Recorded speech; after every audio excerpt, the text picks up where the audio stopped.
এখানে কিছুই শিখতে পারি না, সময় নষ্ট করার কোনো মানে নেই, লুকানোর কোনো মানে নেই, আমি তোমাকে পছন্দ করি না,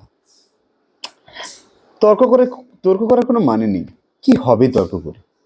এই যে আমরা বাংলা ভাষায় না খুব সাবলীলভাবে বলতে থাকি মানে নেই, মানে নেই, মানে নেই, কিন্তু ইংরেজিতে যদি আমরা বলি মানে নেই, কিভাবে বলবো?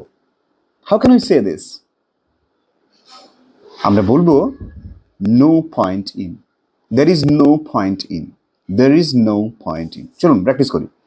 কাঁদার কোনো মানে নেই, there is no point in crying. চিৎকার করার কোনো মানে নেই, there is no point in crying or shouting. তর্ক করে কোনো লাভ নেই বা তর্ক করার কোনো মানে নেই, there is no point in arguing. অপেক্ষা করার কোনো মানে নেই, there is no point in waiting. চিন্তা করার কোনো মানে নেই, there is no point in worrying. তাড়াহুড়ো করার কোনো মানে নেই, there is no point in rushing. অভিযোগ করার কোনো মানে নেই, there is no point in complaining. ব্যাখ্যা করার কোনো মানে নেই, there is no point in explaining. চেষ্টা করার কোনো মানে নেই, there is no point in trying. যা হয়েছে হয়ে গেছে, আফসোস করার কোনো মানে নেই, there is no point in regretting.